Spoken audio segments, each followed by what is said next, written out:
Assalamualaikum warahmatullahi wabarakatuh. Ketemu lagi sama Mamoy pada malam ini.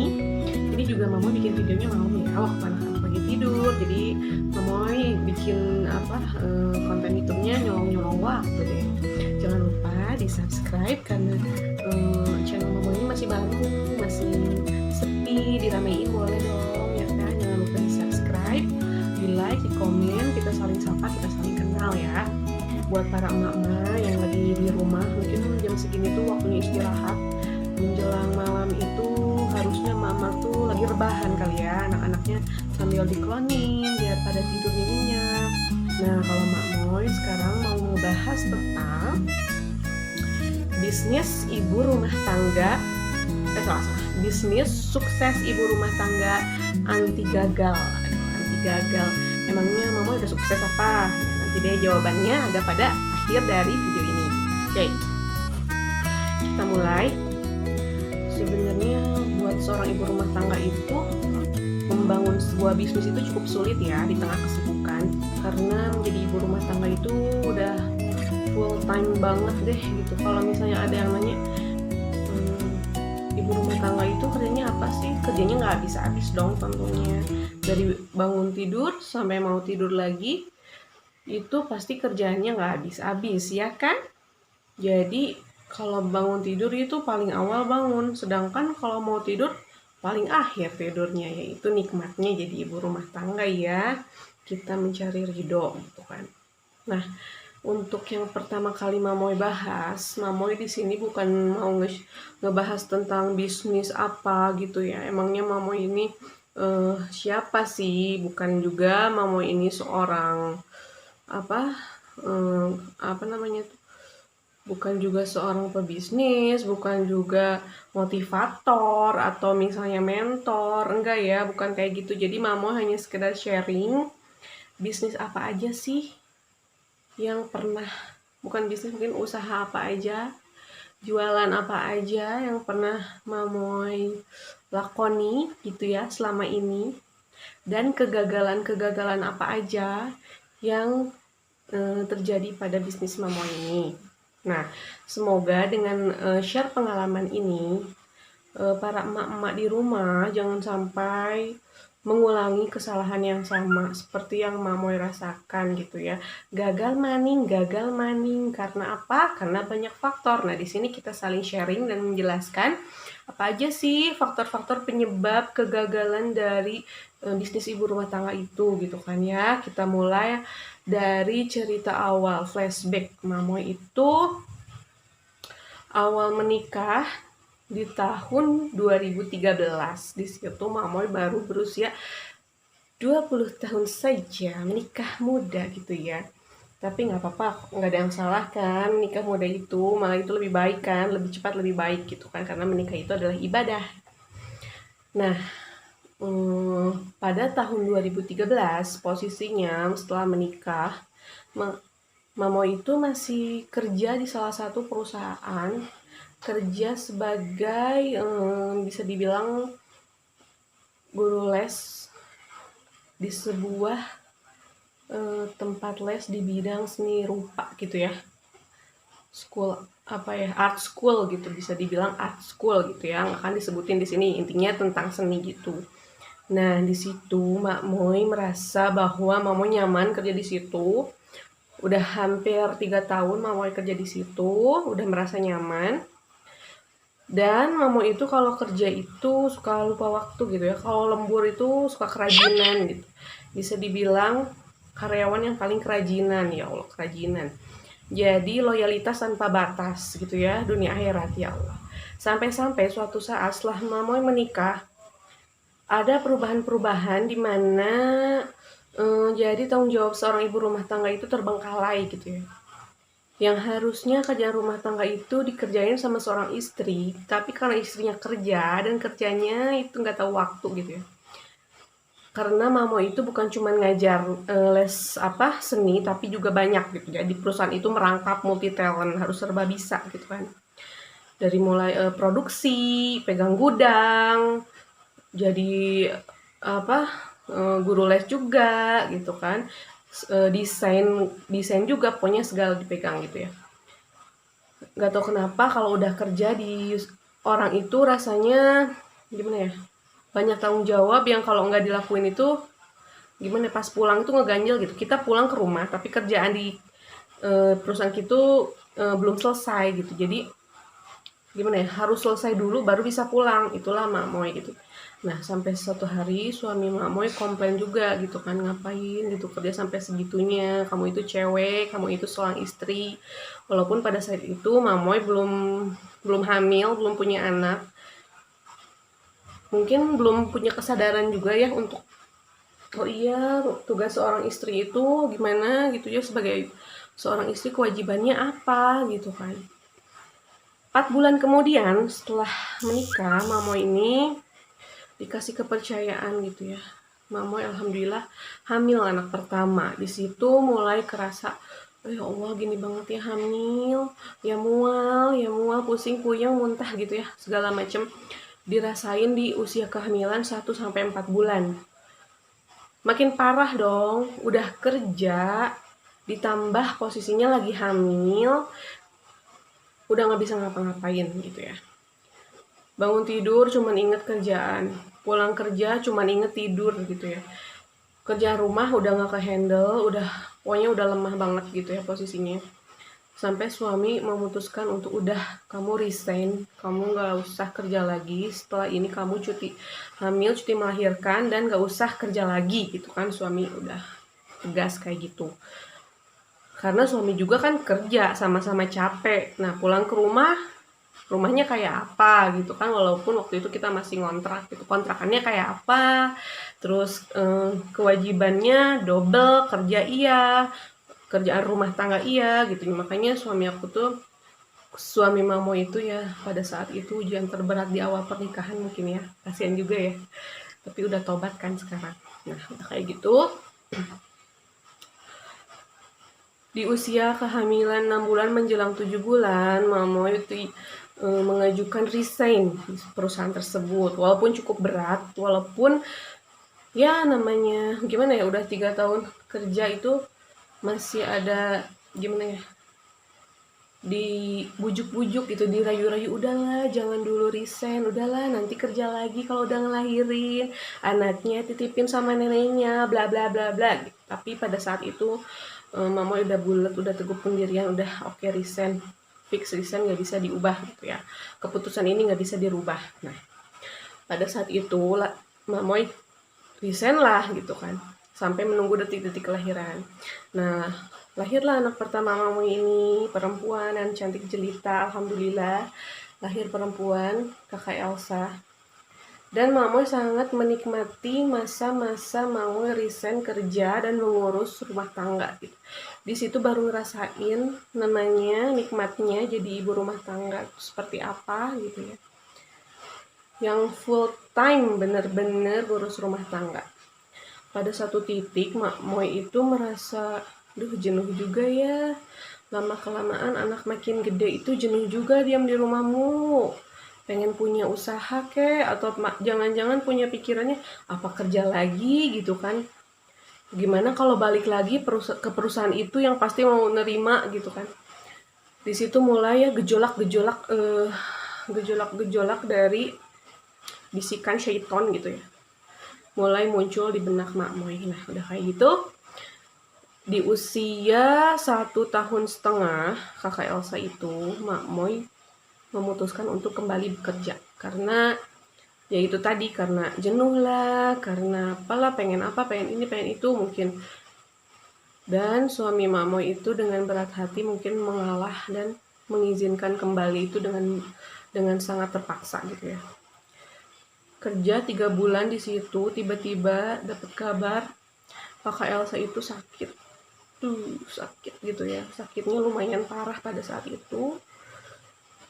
Di situ benar-benar merasa bersalah, merasa bahwa buat apa aku kerja tapi anak aku tuh sakit gitu, dititipin ke neneknya dan sakit gitu. Walaupun itu bukan salah neneknya, tapi ya emang sudah seharusnya mungkin ya dikasih sakit seperti itu. Dan di situ Mamoy benar-benar minta maaf sama suami, mungkin ada keberatan dari suami saat mengizinkan untuk bekerja kembali gitu ya. Mamoy minta maaf sama suami, benar-benar sedih, benar-benar menyesal gitu ya, Mak Mo itu resign lagi. Seenaknya aja gitu ya, masuk resign. Tapi bener-bener Mak Mo resign untuk yang terakhir kalinya, nggak lagi-lagi balik lagi kerja lagi. Nah, udah kayak gitu, alhamdulillah anak Mak Mo kakak Elsa ini sembuh, udah sembuh hanya beberapa hari gitu, dirawat di rumah sakit dan pulang ke rumah untuk pemulihan sampai sembuh. Waktu itu sakitnya gejala DB gitu. Tapi udah itu bikin trauma banget, amit-amit nggak mau lagi ya, nauzubillah min dzalik, semoga anak kita sehat selalu. Nah, udah kayak gitu, Mak Moy menjadi ibu rumah tangga kembali dan fokus bener-bener ngurus anak, fokus ngurus suami gitu ya, bener-bener oke lah, nikmatin aja, syukurin aja. Terus suami ngasih saran, kalau kamu jenuh, kalau kamu pengen punya kegiatan, bisalah kamu usaha di rumah, kamu bisalah bisnis kecil-kecilan di rumah gitu, jualan apa kek gitu kan. Ya tapi kan harus punya modal gitu ya, alasannya tuh harus punya modal. Ya udah nggak apa-apa, dimodalin gitu kan, dimodalin. Kalau cuman usaha kecil-kecilan insya Allah bisa bantu gitu kan kata suami. Nah pada saat itu usaha pertama yang dilakukan adalah, yang dijalankan itu adalah, yang pertama itu apa ya? Yang pertama itu usahanya yaitu bikin cookies. Nah bikin cookies kalau nggak salah. Iya tuh bikin cookies kayak gitu ya. Cookiesnya tuh kayak good time gitu loh. Kayak kue good time, coklat gitu, pakai choco chip. Tapi aku bikinnya beberapa rasa. Mama bikin beberapa rasa, ada rasa coklat, rasa keju, rasa green tea, sama original. Dan itu tuh bener-bener gagal. Share pengalaman Mak Moy, apa sih kegagalannya itu dari usaha bikin cookies ini, kue kering ini gitu ya. Karena dari A sampai Z Mak Moy ngelakuin sendiri, dan anak Mak Moy ini baru sekitar setahun lebih gitu ya, 2 tahun kurang gitu, jadi masih rewel, masih susah untuk mandiri gitu ya, ditinggal masih susah untuk, jangankan ditinggal gimana, maksudnya ditinggal ke dapur atau ditinggal misalnya bikin adonan, belum lagi kan itu belanja bahan baku, terigu dan lain sebagainya, itu lumayan jauh gitu ya. Nah Mak Moy itu pada saat itu perlu banyak waktu gitu untuk produksi cookies tersebut gitu, dari belanjanya jauh, terus produksinya juga ternyata wow gitu, bikin kue kayak gitu aja lumayan lama gitu kan prosesnya. Dan Mamo itu cuma lihat resep di Google gitu kan, percaya di Google gitu kan. Jadi ya itu kayak dibilang eksperimen gitu, baru pertama kali lihat di Google langsung praktek dan langsung mencoba dijual dengan packaging yang lumayan cantik tapi rasa ya standar gitu ya. Pada saat itu di kemasan yang sekitar toples 500 gram, mau jualnya harganya 80.000. Ya elah mahal banget, 80.000. Dan good time aja di harga di Indomaret nggak segitu kan. Ya murah meriah lah, maksudnya masih terjangkau gitu ya. Dan enak gitu kalau good time. Nah ini 80.000 ya gitu kan. Mama itu coba jualannya tuh di Facebook dulu, di Facebook pribadi, terus ya banyak yang like tapi nggak ada yang beli gitu, cuma nanya-nanya doang gitu, cuman teman-teman pada nanya-nanya gitu. Nah udah kayak gitu, tetangga Mak Moy tahu gitu, sambil agak-agak maksa gitu, ayo dong beli dong, sama tetangga Mak Moy itu bilang gitu ya, Mak Moy, ayo dong beli, enak kalau ini, bla bla bla bla bla. Belilah tetangga Mak Moy 2 toples, rasa keju dan rasa coklat gitu kalau nggak salah. Di situ bener-bener ya Allah berbunga-bunga banget selama ini bikin bikin kue cookies kayak gitu, sampai muter balik begitu gini babalatak gitu ya, aduh kayak kapal pecah deh gitu ya. Maksudnya tuh emang gimana ya, emang kayak gitu tuh banyak banget bahan-bahannya, terus banyak banget perlengkapannya gitu, kayak loyang, oven dan sebagainya, tepung-tepung berserakan di mana-mana, itu perjuangan banget bikinnya dan lakunya 2 toples. Nah, jangan sedih say. Nah udah kayak gitu, Mak Moy nggak jualan lagi, cuman kayak gitu aja, cuman 2 yang belinya. Mungkin kegagalannya karena itu satu, kurang apa ya, jadi kurang bereksperimen dari rasa, jadi terlalu pede, udah berhasil 1 kali udah aja jual gitu, padahal rasanya standar gitu, entah apa yang kurang, entah apa yang kelebihan gitu. Yang satu, kalau kita mau bisnis cookies atau kuliner itu, yang harus yakinin itu rasa. Rasanya standar atau sama aja kayak yang lain, atau misalnya harus punya keunikan, berbeda apa. Nah, itu harus nomor satunya itu ya, kalau bisnis kuliner itu rasa. Yang kedua, mungkin harga gitu. Harganya jangan suka-suka dewek gitu ya, maksudnya jangan harus menyesuaikan dengan harga yang lain. Kecuali kalau kita punya kelebihan apa gitu, punya keunikan apa dari cookies tersebut, bisalah harganya berbeda lebih tinggi gitu kan. Tapi kalau gitu-gitu aja ya sama aja kali kayak yang ada di swalayan gitu kan, harganya segitu-gitu aja. Nah, itu ya dari rasa, dari harga. Yang kedua pemasarannya harus jelas gitu kan. Kalau pemasarannya jualannya di akun pribadi, di teman-teman kita doang, ya elah namanya temen gitu kan. Alhamdulillah ada yang mendukung, yang beli, tapi ini ya harga temen lah, apalah misalnya, atau enggak ya gitu deh. Maksudnya tuh lebih baik itu tuh mempersiapkan dulu target marketnya gitu, mempersiapkan dulu pasarnya, siapa sih yang bakal beli produk kita gitu. Apa mau jualannya misalnya di bikin akun khusus gitu ya, jangan di akun pribadi, di sosial media dengan akun khusus jualan gitu kan, jangan akun pribadi kita gitu. Jadi persiapkan itu ya, pertama rasa, kedua harga, ketiga persiapkan target marketnya, pasarnya sesuai dengan akun jualannya juga gitu ya. Mungkin segitu aja. Oh iya, dan juga tim mungkin ya, kalau misalnya kayak gitu harus bener-bener, kalaupun mau ngerjain sendiri, produksi sendiri, harus dalam keadaan yang bener-bener kita tuh punya waktu luang gitu dan tenang mengerjakannya gitu ya.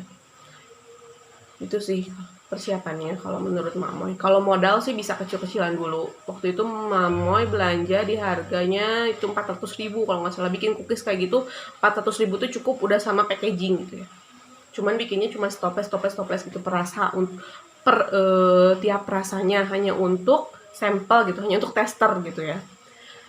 Dan udah selesai tester nggak ada yang beli lagi dan nggak bikin lagi gitu ya, sedih banget. Tapi itu pengalaman yang berharga. Nah, yang kedua, Mak Moy melanjutkan dengan jualan apa ya? Jualan gamis. Pernah juga jualan gamis. Nah, untuk jualan gamis ini ngambil dari temennya suami gitu kan. Jualan gamis ngambil barangnya dari temen suami. Jadi sistemnya gini, kita ngambil barang dulu, nanti kalau laku baru dibayar, dihitung gitu berapa yang laku lalu dibayar. Dari temen suami ini misalnya harganya segini, kita jual ada lebihnya gitu kan, kayak gitu. Jadi reseller gitulah, tapi boleh bayar belakangan gitu ya. Pada saat itu yang bikin ribet itu jualan gamis. Kalau misalnya pada saat itu Mamoy masih gaptek, jadi belum bisa jualan online. Ia pun jualan online, iya itu deh akun pribadi juga gitu, temennya itu juga gitu. Yang beli ya bakal segitu juga gitu kan. Cuman pada saat itu Mamoy jualannya di depan rumah, pasang gitu gantung-gantung baju gitu, sama di apa ya dulu zamannya, entah BlackBerry, entah status BlackBerry apa gimana gitu ya pada saat itu. Tahun 2014 2015 apa udah WhatsApp lupa deh. Pokoknya jualannya di akun pribadi juga, sosial media pribadi juga gitu kan. Terus lumayan banyak yang laku, lumayan keuntungan jualan baju itu lumayan loh, lumayan banget. Dan yang bikin ribet itu ketika kita beres-beres, lipet-lipet, packing lagi. Memang agak ribet sih, ya namanya usaha harus mau ribet kan. Cuman pada saat itu karena Mak Moy belum mengerti tentang jualan online, jadi nggak punya akun khusus untuk all shop jualan gitu. Ya, yang belinya segitu-gitu aja gitu ya. Teman-teman Mak Moy ya udah habis beli segitu ya udah gitu kan. Nggak beli lagi, mungkin namanya beli gamis sekali 2 kali oke udah gitu ya. Terus udah kayak gitu modelnya dari produk dari temen suami Mamoy ini modelnya kurang variatif gitu. Jadi mungkin dibilang terlalu kolot gitu ya. Karena teman-teman seusia Mamo itu masih pada muda, tapi Mamo jualan baju gamis, gamisnya ibu-ibu yang udah lumayan gitulah berumur gitu ya. Kalau lihat dari model gitu ya, itu artinya apa? Salah target dong, salah pasar. Jadi kalau kita mau jualan itu harus jelas-jelas ini teman-teman kita itu usia berapa nih, cocoknya pakai baju yang kayak gimana gitu kan. Jangan teman-teman kita usianya masih 20-an dikasih baju usia misalnya 40 ke atas yang nggak ada yang beli, kecuali beli untuk orang tuanya mungkin ya kayak gitu.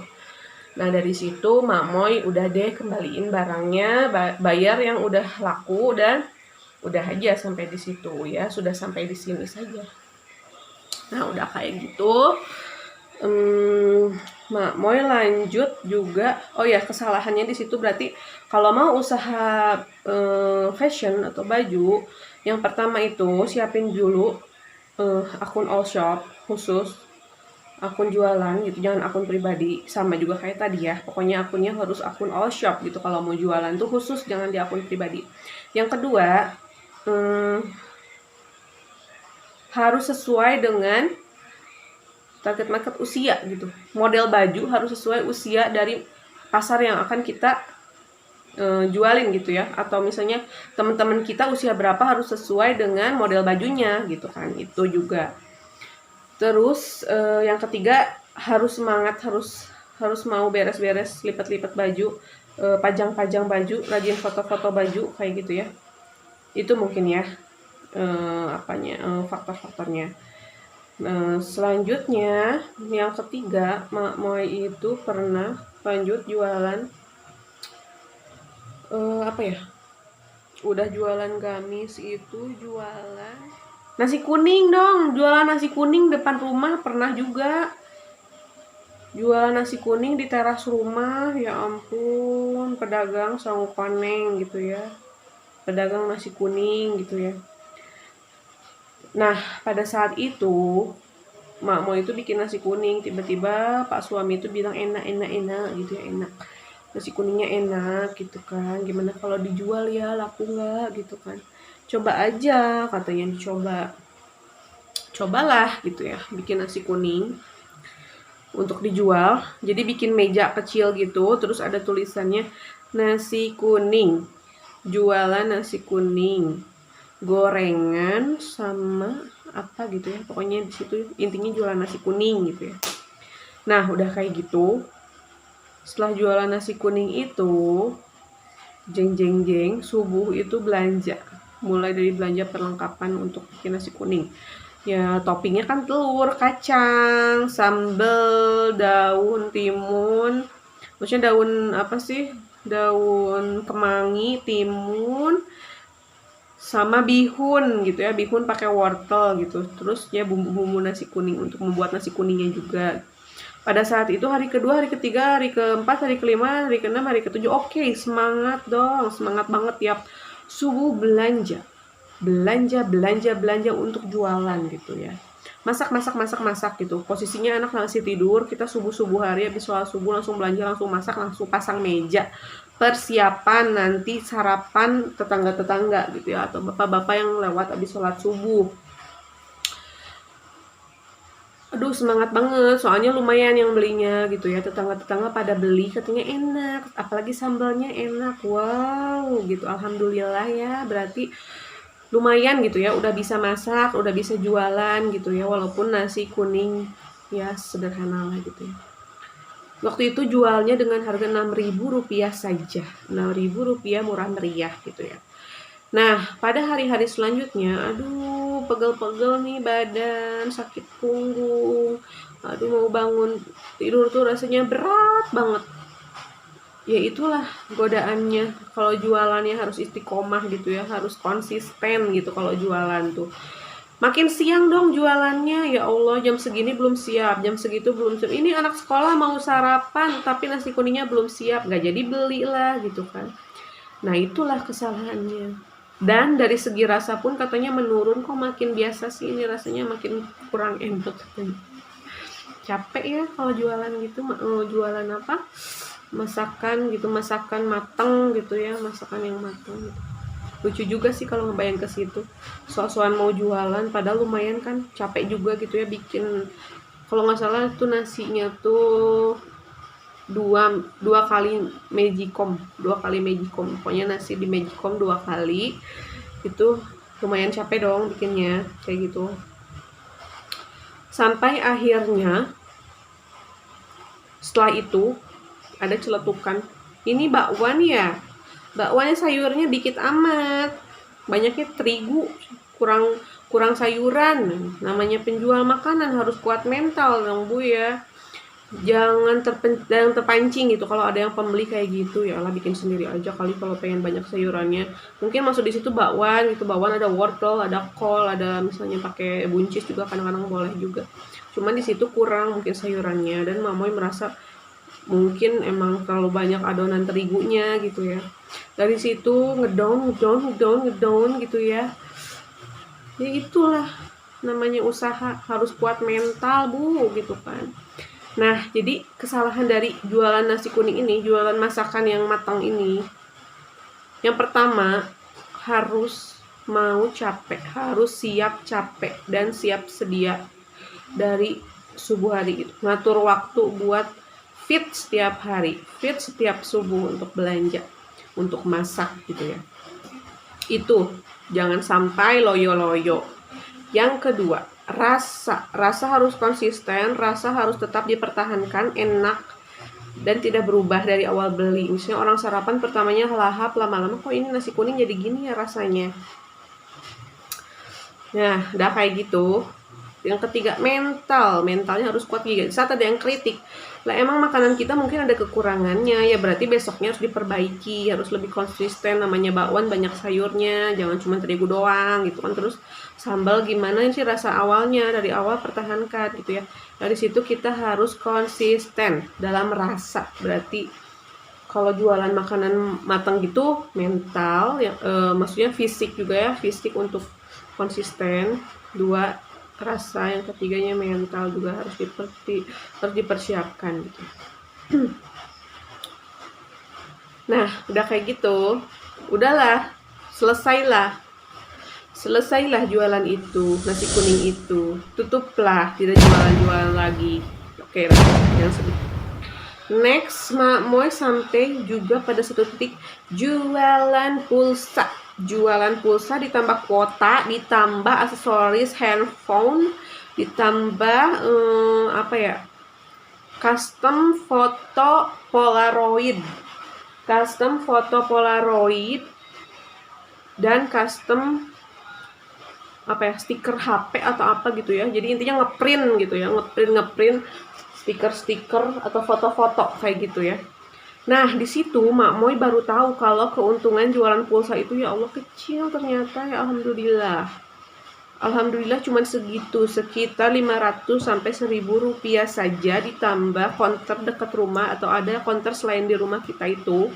Ya harganya juga segitu. Kalau kita lebih mahal, kita nggak akan laku. Ya kan, Bu? Nah, Mamoy itu pada saat itu punya keuntungan 500 sampai 1.000 rupiah dari jualan pulsa gitu kan. Untuk jualan kuota itu lumayan gede ternyata, keuntungannya bisa 10 sampai 20 ribu. Jadi kalau misalnya kuota misalnya paket data gitu ya, keuntungannya tuh lumayan gede sebenarnya. Kalau misalnya laku gitu ya, laku banyak, itu lumayan banget keuntungannya. Cuman masalahnya ada tanggal kadaluarsanya gitu, ada waktu habis masanya. Jadi kalau kita melebihi waktu itu, jadi udah nggak berlaku gitu, kadaluarsa. Nah, disitulah gitu ya. Disitulah harus pinternya dalam berjualan, jangan sampai si kuota itu habis masa berlaku gitu kan. Nah, kalau jualan aksesoris handphone juga lumayan sih keuntungannya, bisa 5.000 sampai 10.000 gitu kan, kayak pop socket, anti gores, handsfree, handset, terus juga casing gitu ya. Lumayan sih keuntungannya. Terus dulu tuh lagi zaman-zamannya apa ya, gurita gitu, kalau buat ditempelin di belakang HP gitu ya, yang kayak gitu. Pop socket tuh yang lumayan banget. Nah, udah kayak gitu, juga keuntungannya itu bisa 5.000 sampai 10.000 gitu ya. Terus kalau cetak foto polaroid lumayan banyak loh, sekalinya orang ngirim foto itu ABG gitu, tetangga-tetangga yang masih pada ABG itu pada hobi cetak foto Polaroid. Nah, sekali ngirim foto itu bisa sampai 50, 100 sampai 150 pieces gitu ya. Dan fotonya tuh ya Allah, alay-alay banget gitu. Nanti tuh katanya digantung-gantung di lampu tumbler di kamarnya gitu kan, dicapit-capitin. Ya udahlah, emang lagi musimnya kayak gitu ya, Mamoy senang-senang aja kan banyak yang cetak foto Polaroid. Alhamdulillah gitu ya, pada saat itu emang orderan lagi ngalir-ngalirnya gitu ya, lumayan gitu buat jajan anak gitu kan. Nah, pada saat itu apa ya? Ya keuntungannya lumayan sih, yang penting kita bisa mengelola keuangannya dengan baik gitu, memisahkan mana modal, mana keuntungan, nanti belanjain lagi harus ada gitu kan. Jadi lumayan juga sih buat emak-emak untuk jualan yang seperti itu. Nah, setelah mak jualan, Mamoy jualan apa, pulsa dan aksesoris sebagainya, itu Mamoy lumayan jenuh juga ya. Jenuh juga karena pada satu titik itu si paket data itu, si kuota itu sering mengalami kerugian dikarenakan habis masa berlaku tapi belum laku gitu kan. Sedih juga di situ.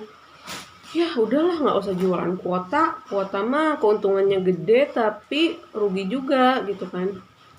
Ya udah, nggak jualan kuota tuh, jadi kosong tuh etalase kan, berkurang.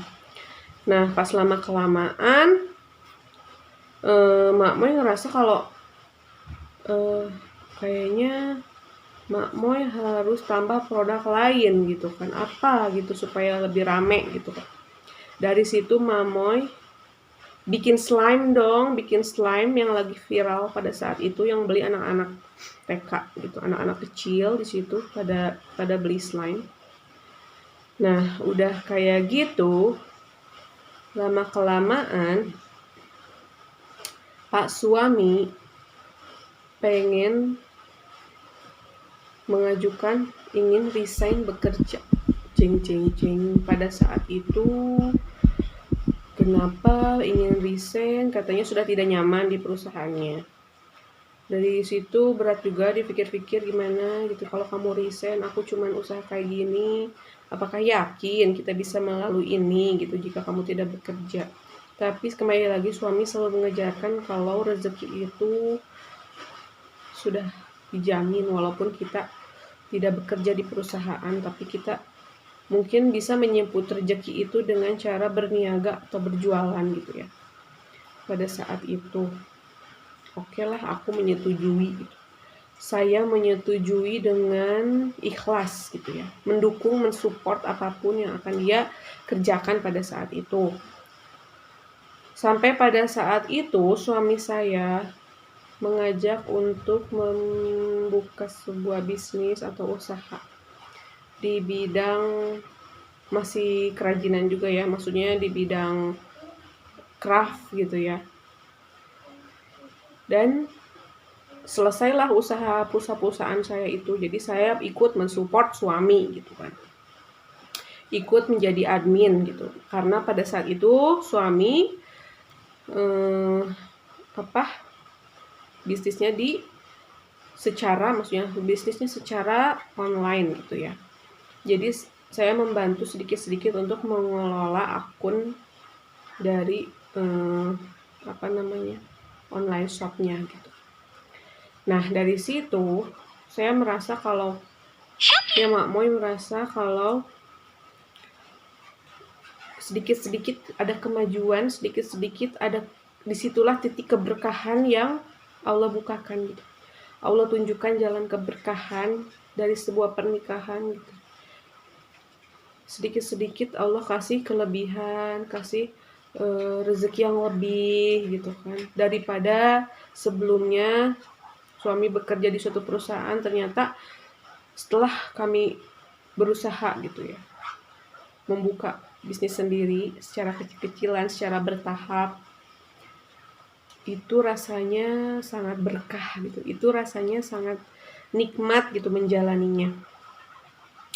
Jadi intinya di video ini Mamo ingin men-share bahwa Sebenarnya jadi ibu rumah tangga itu bukan sesuatu yang menjenuhkan, bukan sesuatu yang apa sih gitu kan, di rumah aja ngapain aja, tapi di situ bener-bener yang pertama ladang ibadah gitu kan. Setiap yang kita lakukan diniatkan sebagai ibadah, insya Allah berkah. Yang kedua, ibu rumah tangga itu jangan suka jangan takut untuk memulai usaha gitu.